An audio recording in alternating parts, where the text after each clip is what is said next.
6 yards at halftime. You get 120 in the third quarter. Can you give us a little synopsis of your halftime speech? Yeah, we halftime speech. There was some nice.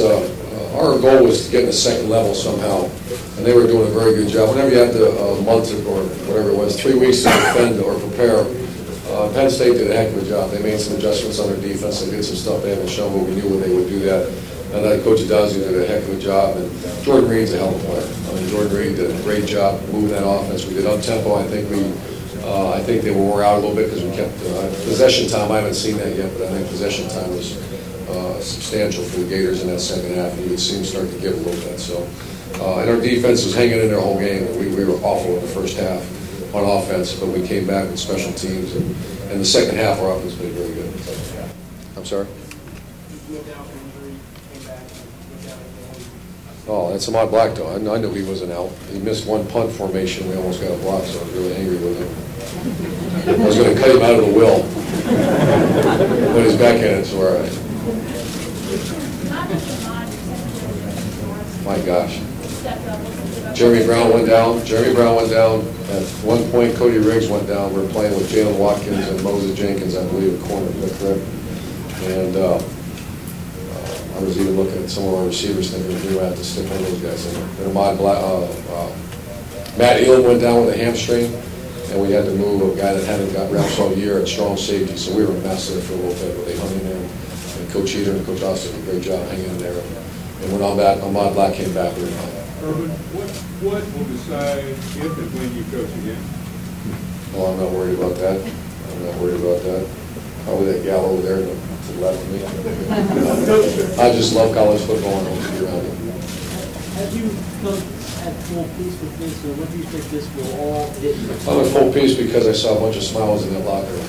Locker rooms really aren't very much fun when there's not smiling and pain in your stomach and your chest and everything else. And there was a lot of fun in there.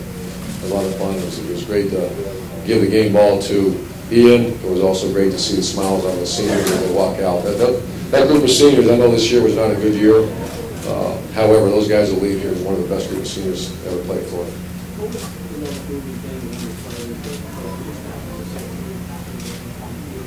Well, Chuck Heater, this is the fourth job we've worked together, Chuck Heater and I, and he just told me he loved me and gave me a big hug and said, what a run. And we've been together now 7 straight years. He was with me at Utah and the 6 years here, and a whole bunch of rings together. And just he's college football. You know, he's been in it forever. And I think he choked me up. And also Steve Adazio, what he's gone through this year, and you know, disappointments in offense. To see, he's my best friend. To see him have an opportunity to go run his own program makes it all worthwhile. What does it say about evaluation of the players? When guys like people that have been sold in the NFL, you're trying to help me, aren't you? I really love Ahmad Black. He's like family to me. And well, that's my point. Ahmad Black, he's slow, he's short, he's everything. And yet, arguably the best player. What is about that? It's not only arguably my best player. He's the best safety in college football. And I mean, it's obviously everybody has opinions, and you know, once again, my opinion a lot of times doesn't matter. We don't look at speed. We don't look at vertical jump. Unfortunately, sometimes we get caught up in that recruiting. Obviously, you get caught up in the combine and NFL stuff. All I know is Ahmad Black playing for Florida, which is a fairly competitive program and a fairly competitive conference, is the best safety as far as that tells you. Football player number 1, intangibles number 2, and then the measurables number 3. That's kind of the way that I've learned that over the years too, because I was incorrect for a while. I used to look at measurables before anything else. I used to look at the 40-yard dash. I still do. There's some other areas I look at just as strong or stronger. You said it was hard to leave 7-5 season. Does this make it feel better? Yeah, it feels great. It feels great. It feels great because Will Muschamp's getting a good group of young men, and on a positive note. It's awful in the offseason. And we've only had one time we had to go through an offseason where we lost a bowl game. And it's terrible. And Will Muschamp's getting a football team that's going to have some bright eyes and ready to get to work and go get a little better next year. Get back to where we need to be. Urban, we addressed those stories that this was health related. The stories that came out after your announcement that you're leaving for health reasons. I'm going to do that today. Your emotions after your reception, last 45 seconds, different than what you thought it would be?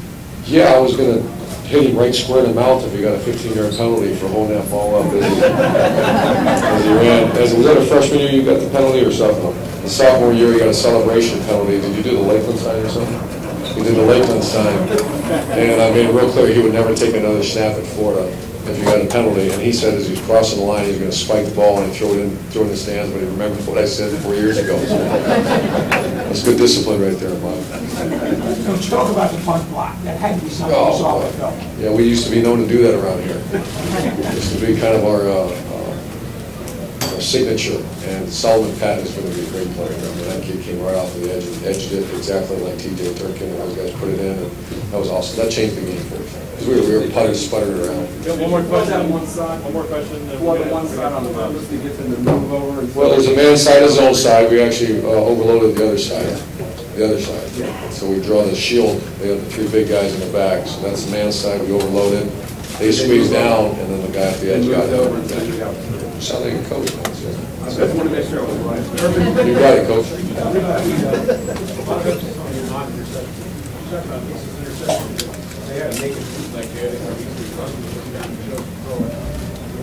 Yeah, I think turnovers are the key to the game. I'm not sure how many they had. We started off in it real bad with turnovers as well. I can't tell you exactly what happened on that play, but Brenden Hicks should be an NFL player. He should do more of that because he's so talented.